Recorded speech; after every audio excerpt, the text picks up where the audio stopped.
Assalamualaikum warahmatullahi wabarakatuh. Untuk adik-adik kelas 9 SMP, di video kali ini kita akan membahas materi listrik statis bagian kedua. Jadi sebelumnya kita sudah membahas materi tentang atom, kemudian tentang muatan listrik, juga tentang jenis-jenis muatan suatu benda, serta alat untuk pendeteksi muatan, dan juga sudah membahas tentang penerapan listrik statis dalam kehidupan. Nah, di video kali ini kita akan melanjutkan pembahasannya.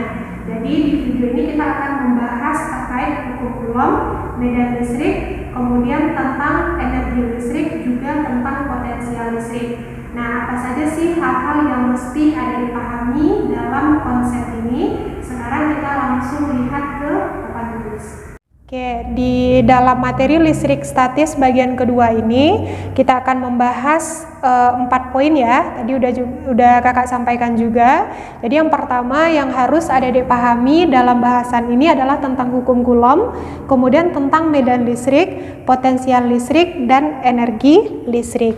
Nah, kita langsung lihat untuk poin yang pertama, yaitu tentang hukum Coulomb. Oke, Coulomb ini merupakan seorang ahli fisika. Jadi Coulomb ini dia membahas terkait gaya listrik, atau gaya listrik itu juga bisa kita sebut dengan gaya interaksi. Oke, jadi gaya interaksi, di mana gaya interaksi yang dibahas di sini adalah gaya interaksi antara muatan listrik. Nah, sebelumnya kan kita udah membahas tentang muatan listrik ya, bahwasanya muatan listrik itu akan menghasilkan arus listrik. Nah, dilanjutkan oleh hukum Coulomb, di mana Coulomb tadi dia membahas bahwa gaya interaksi antara muatan listrik itu bisa dibedakan dua macam, di mana ada yang disebut dengan gaya tarik-menarik. Oke. Gaya interaksi itu ada gaya tarik-menarik dan gaya tolak-menolak. Nah, inilah yang dibahas dalam hukum Coulomb. Oke, gaya tarik-menarik dan gaya tolak-menolak ini dia terjadi, ada syaratnya. Kalau gaya tarik-menarik ini terjadi ketika muatan listrik yang kita dekatkan dia berlawanan jenis.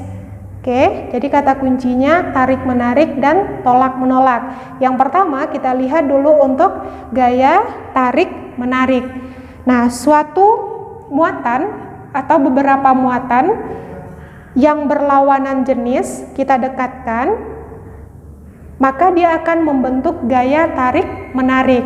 Nah, muatan kemarin udah kita bahas di video sebelumnya, ada muatan positif, ada muatan negatif. Ini kan berbeda jenis ya, sama halnya kayak cowok dan cewek gitu.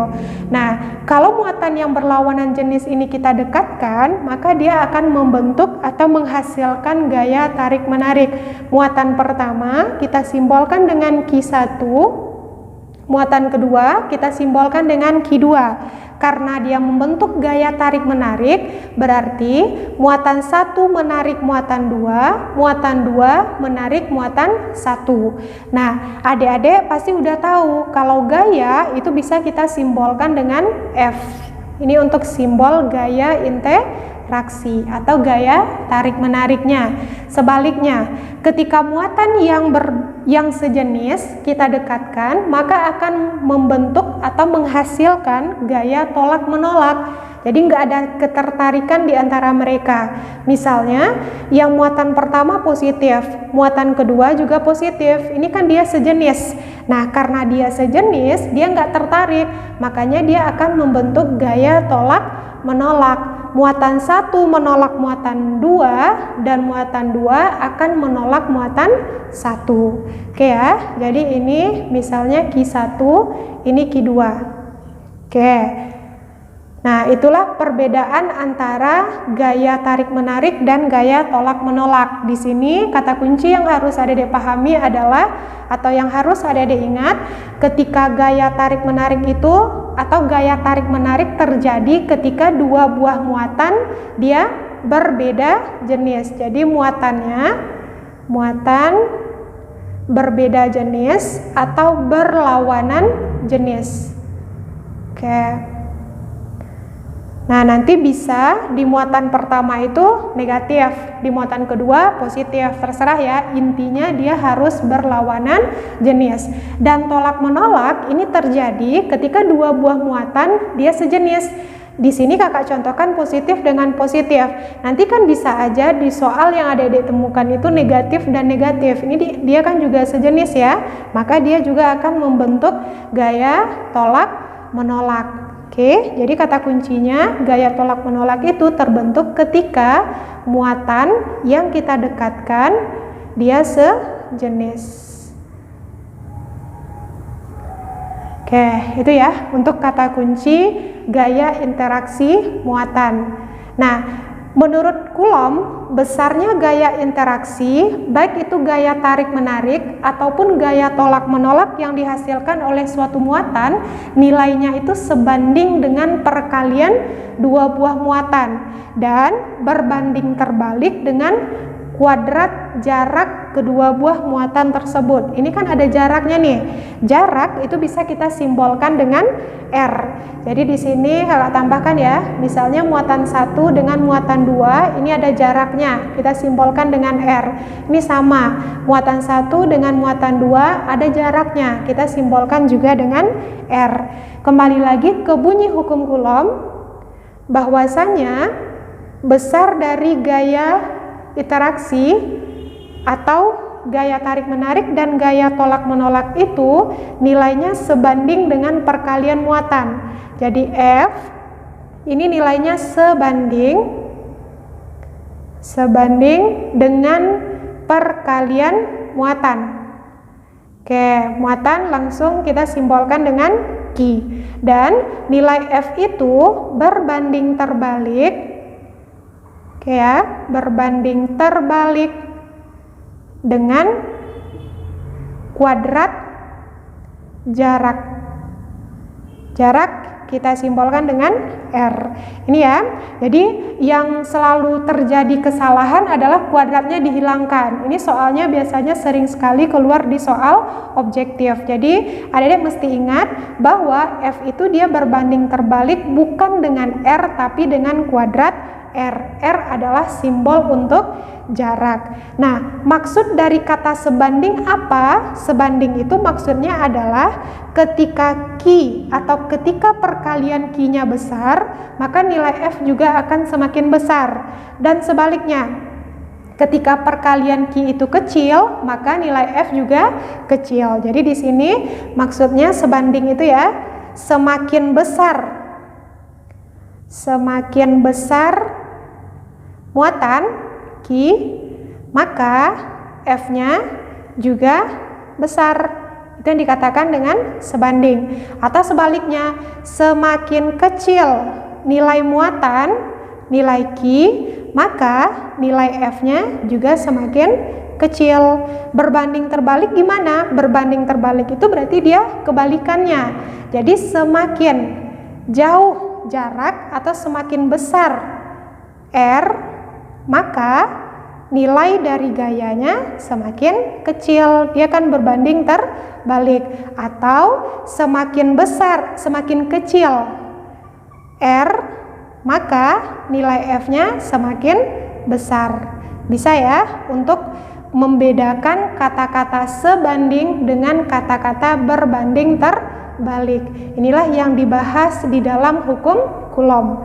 Nah, untuk nilai dari F itu sendiri, berdasarkan bunyi dari hukum Coulomb ini, bahwasanya nilai F itu bisa kita cari, F nilainya sama dengan, biar adik-adik gampang ingat rumus ini, bahwa F itu sama dengan kakiku retak-retak. Berarti K dikali Q1 kali Q2 per jarak dikuadratkan. Oke ya, jadi nilai F itu sama dengan kakiku retak-retak. Oke, kita bikinkan keterangan rumus. Tadi Q itu simbol untuk muatan ya. Jadi Q, kalau Q1 berarti muatan pertama, Q2 muatan kedua. Berarti Q ini adalah muatan. Ingat kembali, muatan satuannya adalah Coulomb, atau kita singkat dengan C besar. Kemudian R tadi kakak sampaikan, R adalah jarak antara muatan, satuannya meter. Kemudian K ini adalah konstanta. Kalau konstanta di fisika itu nilainya selalu ditetapkan. Nilainya adalah 9 kali 10 pangkat 9 Newton meter kuadrat per kulom kuadrat. Jadi adik-adik mesti ingat ya nilai K ini. F tadi ini simbol untuk gaya interaksi, baik itu gaya tarik-menarik ataupun gaya tolak-menolak, atau juga biasa disebut dengan gaya Coulomb. Oke, gaya Coulomb sesuai dengan nama ahli yang menemukannya, atau bisa juga disebut dengan gaya listrik, sama orangnya. Nah, semua gaya itu satuannya adalah Newton. Oke, ini untuk bahasan hukum Coulomb.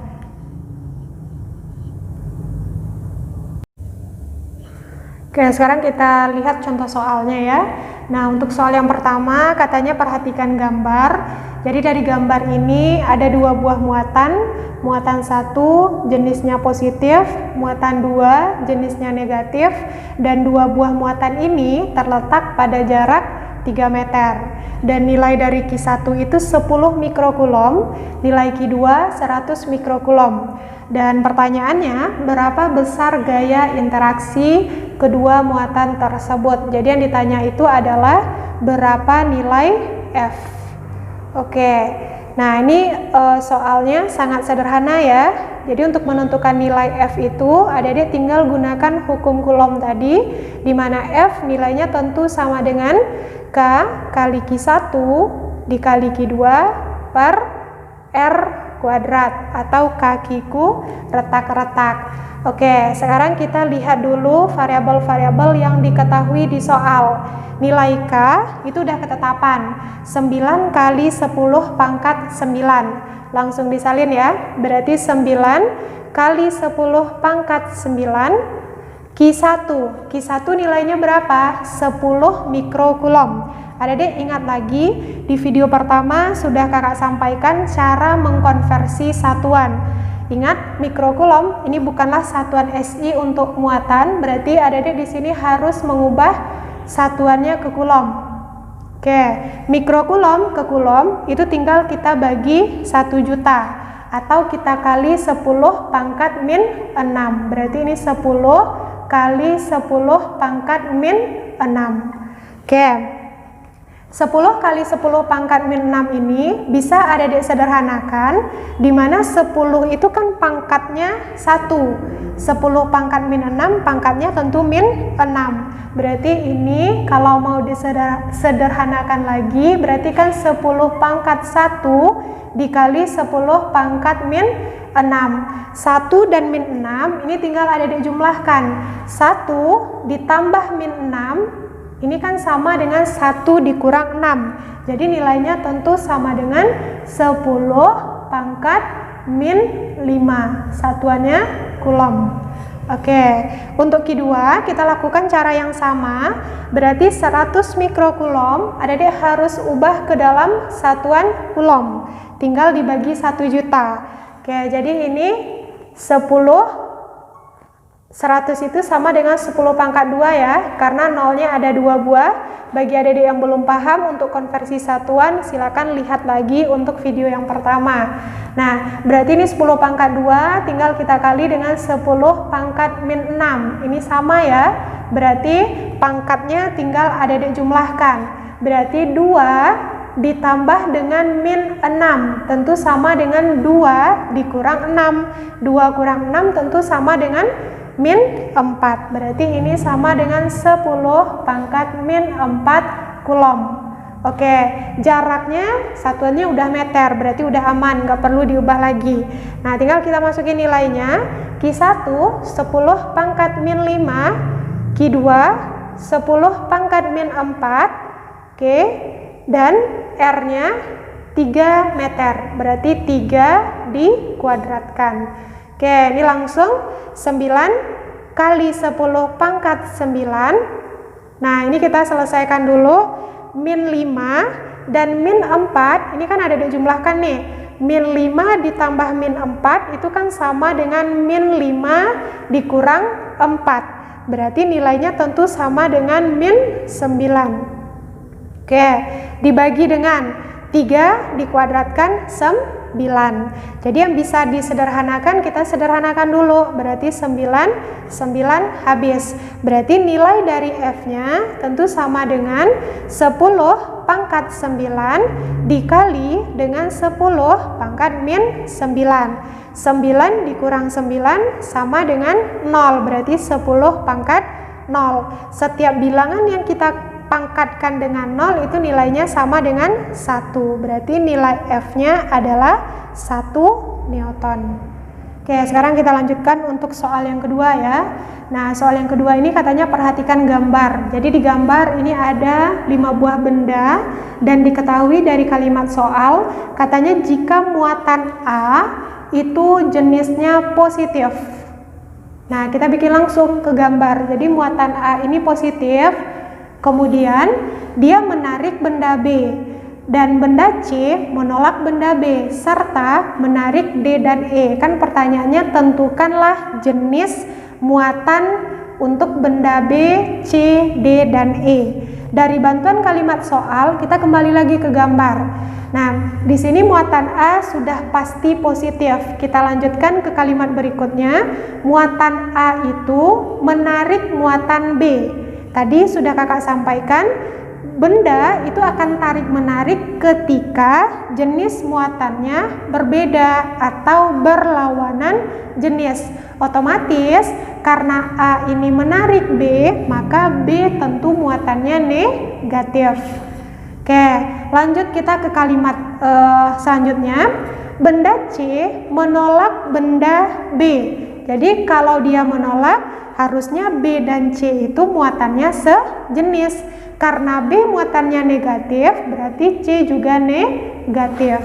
Lanjut, benda C itu selain menolak benda B, dia juga menarik D dan E. Berarti kalau si C itu menarik D dan E, muatannya tentu harus berbeda jenis atau berlawanan jenis.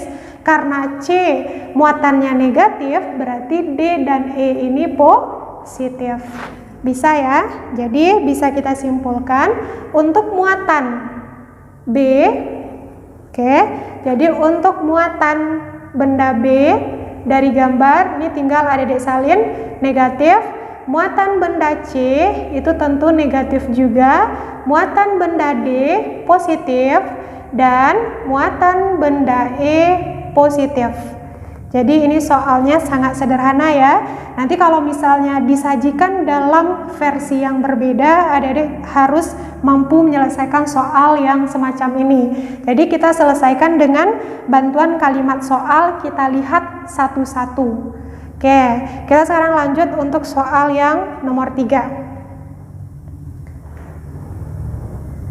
Oke, untuk soal nomor 3 ini katanya ada 2 buah muatan Q1 dan Q2 berada pada jarak R. Pada saat jarak muatan itu R, gaya listrik yang dihasilkan adalah F. Kemudian, jika jarak muatan tersebut diubahnya menjadi 2R, pertanyaannya berapa F yang dihasilkan? Jadi, dari kalimat soal ini bisa kita bikin diketahui bahwasanya ada 2 kondisi yang dialami oleh 2 buah muatan, di mana kondisi yang pertama yang diubahnya apa? Jarak kan? Berarti R1-nya sama dengan R. Pada saat jaraknya R, gaya yang dihasilkan F1 sama dengan F. Bisa ya? Kemudian pada kondisi kedua yang diubah jaraknya, berarti nilai R2 itu tentu sama dengan 2R. Pertanyaannya, berapa nilai F2 itu? Atau F2 itu berapa kali F1? F1 tadi kan F. Dan di soal ini katanya muatannya kan nggak diubah, alias muatannya tetap.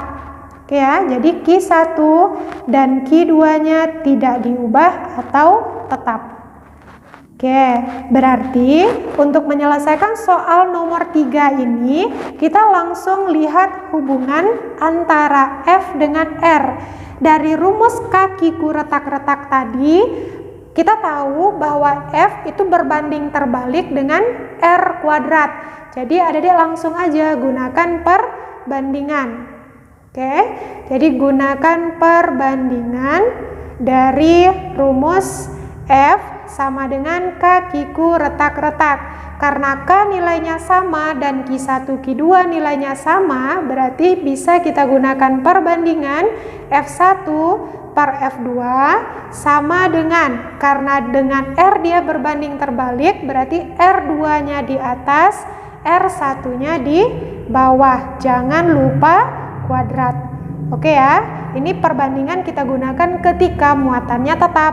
Tapi kalau muatannya juga diubah, adik-adik jangan lupa masukkan juga nilai Q-nya. Kalau dengan Q berarti F itu sebanding. Ini cara cepat yang kita gunakan di Lisvika Channel. Oke, di sini nilai F1 itu udah ada. F1 nilainya F. Kita mau mencari F2, berarti per F2 sama dengan R2 berarti 2R dibagi dengan R1, berarti bagi dengan R dikuadratkan. Variabel yang sama boleh kita coret, jadi R dengan R coret, tinggal 2-nya kita kuadratkan, berarti F per F2 sama dengan 2 kuadrat. 2 kuadrat tentu 4. Ini kan tinggal adik-adik kali silang ya. Jadi nilai F2, kalau misalnya bingung kita kalikan dulu, 4 dikali F2 berarti kan 4 F2 sama dengan F. Kita mau mencari F2, berarti kita sama-sama bagi 4, berarti F per 4. Atau ini kan dengan kata lain sama dengan 1 per 4 F1 atau 1 per 4 F. Ini untuk penyelesaian soal nomor 3. Adik-adik cukup gunakan perbandingan. Oke, sekarang kita lanjutkan untuk poin yang kedua, yaitu tentang medan listrik. Jadi medan listrik ini paling gampang ingatnya. Medan itu kan nama daerah ya. Jadi medan listrik bisa kita artikan sebagai daerah. Ini ya kata kuncinya, daerah yang berada di sekitar benda bermuatan listrik yang masih merasakan pengaruh dari gaya listrik yang timbul. Jadi kalau sudah ada kata-kata daerah di dalam soal, nanti pasti itu merupakan pengertian dari medan listrik. Nah, untuk menentukan besar dari medan listrik ini, medan listrik merupakan besaran fisika yang bisa kita kasih simbol. Jadi simbol dari medan listrik yang bisa kita gunakan untuk mempersingkat penulisan nanti dalam penyelesaian soal. Simbolnya adalah E besar, dan besar atau untuk menentukan nilai dari medan listrik ini bisa kita gunakan rumusnya, ada hubungannya dengan gaya listrik, di mana nilai E itu sama dengan gaya listrik per muatan uji. Muatan uji bisa kita simbolkan dengan Q lagi. Atau ada juga di buku lain muatan uji itu disimbolkan dengan Q0. Itu sama aja ya. Dan untuk satuannya dari rumus bisa kita tentukan satuannya. Untuk satuan gaya kan Newton. Satuan muatan Coulomb. Berarti satuan dari medan listrik ini tentu Newton per Coulomb. Oke, ini hal-hal yang harus adik-adik pahami dalam medan listrik.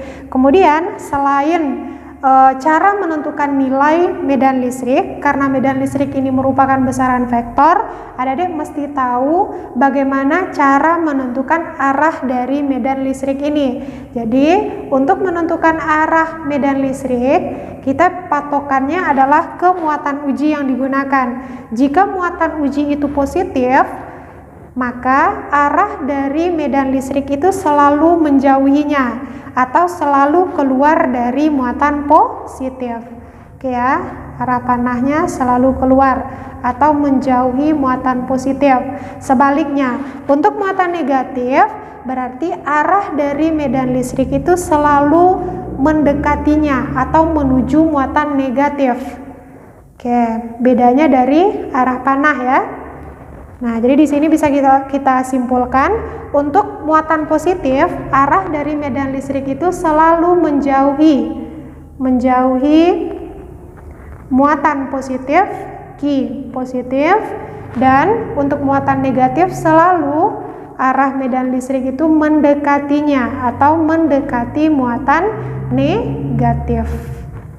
Oke, ini hal-hal yang mesti ada dipahami dalam bahasan medan listrik. Sekarang kita langsung lihat contoh soalnya.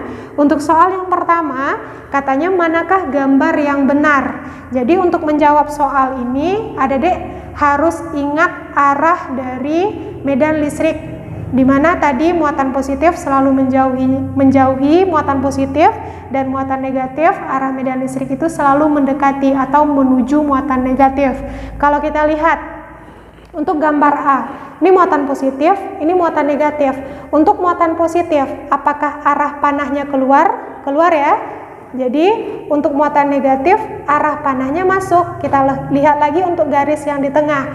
Ini kan dari muatan positif arahnya keluar dan dia menuju muatan negatif. Berarti untuk yang A ini gambarnya betul. Kita lihat untuk yang B. Yang B ada dua buah muatan positif. Kita lihat muatan positif yang pertama arah medan listriknya keluar atau menjauhi muatan positif, sama dengan konsep yang kakak jelaskan tadi.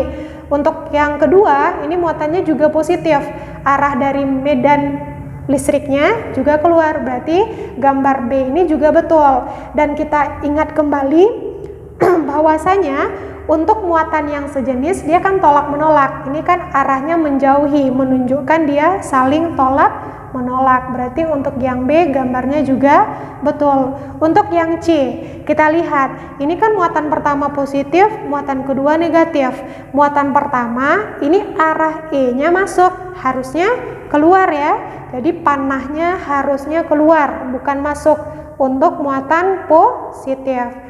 Jadi gambar yang pertama ini aja udah jelas salah. Untuk gambar yang kedua, ini kebetulan betul ya, karena dia menuju muatan negatif. Jadi untuk yang gambar C ini yang salahnya adalah untuk gambar yang pertama. Itu cara menentukan atau menyelesaikan soal dalam hal penentuan arah medan listrik. Oke, sekarang kita lanjutkan untuk soal yang kedua.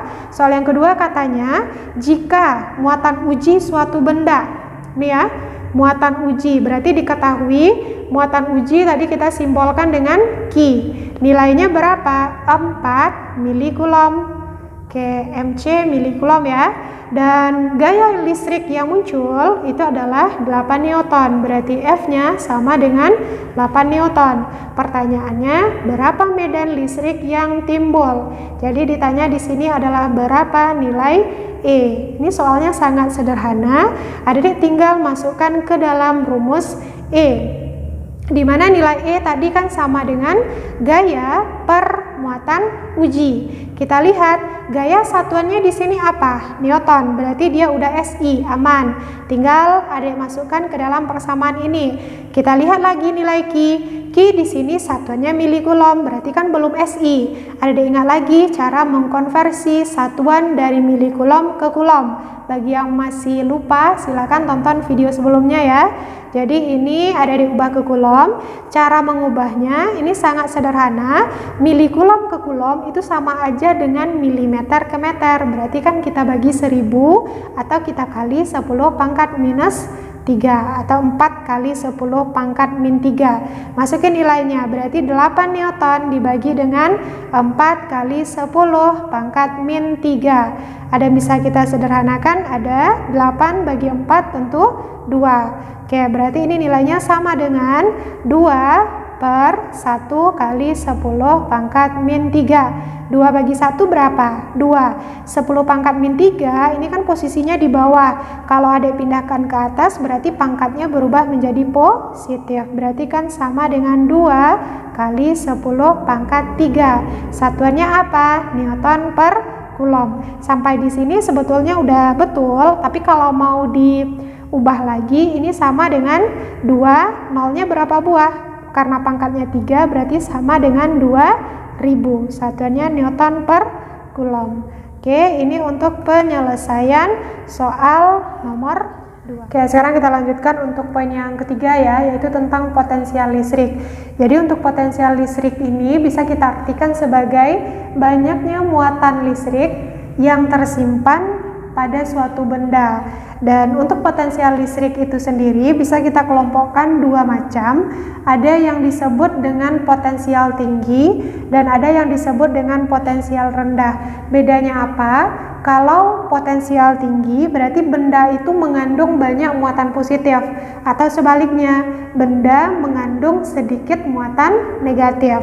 Dan untuk benda yang punya potensial rendah, ciri-cirinya benda itu mengandung banyak muatan negatif atau mengandung sedikit muatan positif, kebalikan dari potensial tinggi.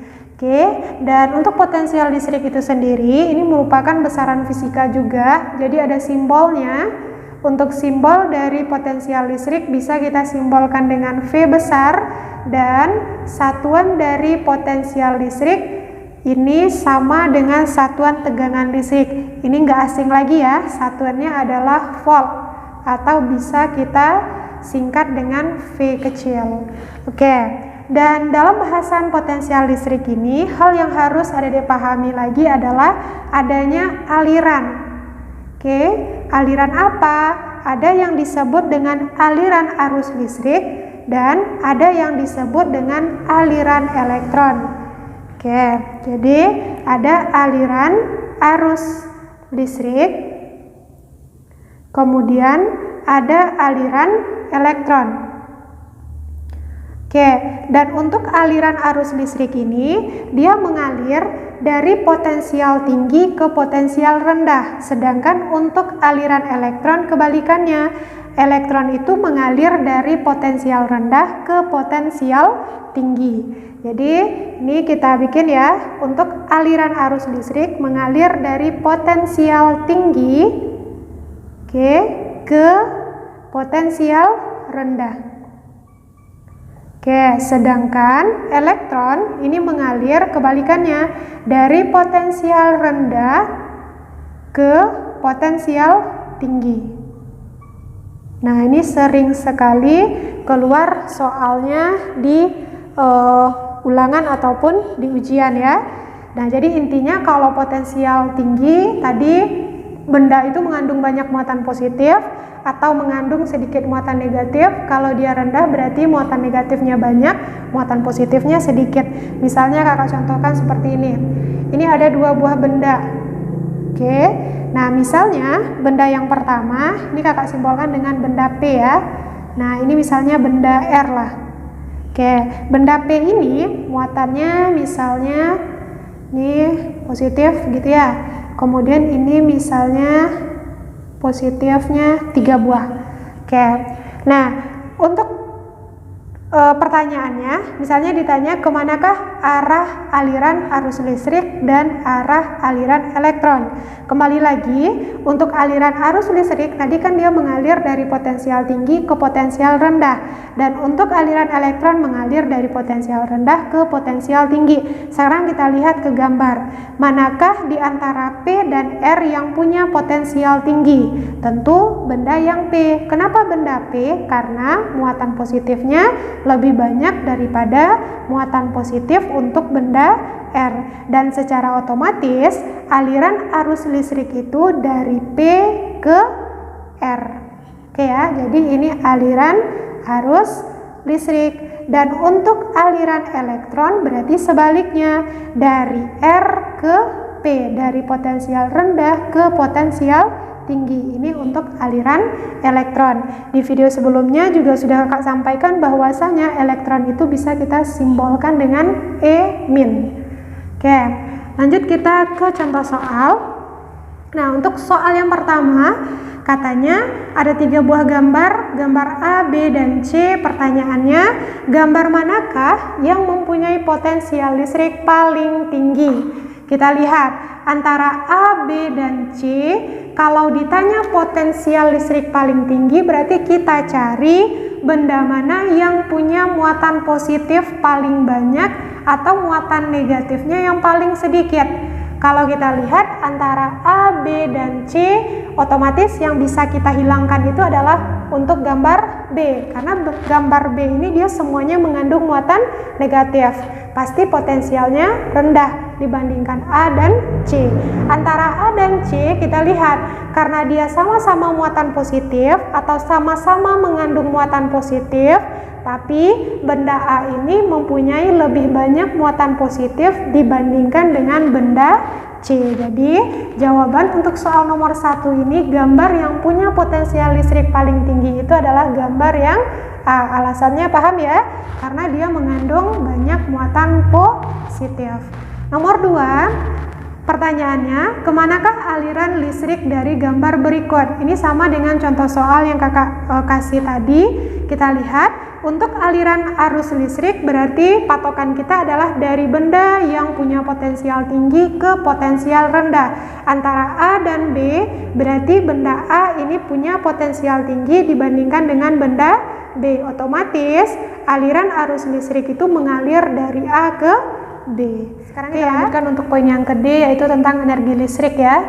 Jadi energi listrik itu bisa kita artikan sebagai banyaknya energi yang dibutuhkan untuk memindahkan suatu muatan dari suatu titik ke titik yang lain. Dan untuk energi listrik ini sendiri dia juga merupakan besaran fisika. Jadi ada simbolnya. Simbol dari energi listrik adalah W besar dan satuannya adalah Joule. Sama dengan satuan energi lain ya, Joule, atau kita singkat dengan J besar. Dan untuk besar dari energi listrik itu bisa kita tentukan dengan persamaan W sama dengan potensial listrik dikali dengan muatan listrik. Ini cara menentukan besar dari energi listrik. Nah, ini materi yang harus Adik-adik pahami dalam bahasan listrik statis bagian kedua. Sekarang kita simpulkan. Untuk yang pertama, Adik-adik harus paham tentang hukum Coulomb, di mana hukum Coulomb membahas tentang gaya interaksi muatan listrik, di mana rumusnya adalah F sama dengan kakiku retak-retak. Oke, dibagi dengan R kuadrat. Dan medan listrik ini merupakan daerah di sekitar benda bermuatan listrik yang masih merasakan pengaruh dari gaya listrik yang muncul. Medan listrik ini bisa kita simbolkan dengan E, hubungannya dengan gaya listrik adalah F per Q. Q adalah muatan uji. Kemudian potensial listrik bisa kita simbolkan dengan V, dan untuk potensial listrik ini dia terbagi dua, ada potensial tinggi dan potensial rendah. Potensial tinggi berarti muatan positifnya banyak, potensial rendah berarti muatan negatifnya banyak. Energi listrik adalah energi atau tenaga yang dibutuhkan untuk memindahkan suatu muatan dari suatu titik ke titik lain. Bisa kita simbolkan dengan W. Rumusnya adalah W sama dengan V dikali dengan Q. Oke, adik-adik, ini untuk pembahasan listrik statis bagian kedua. Semoga bermanfaat, dan jika ada pertanyaan silahkan tinggalkan pertanyaannya di kolom komentar. Assalamualaikum warahmatullahi wabarakatuh.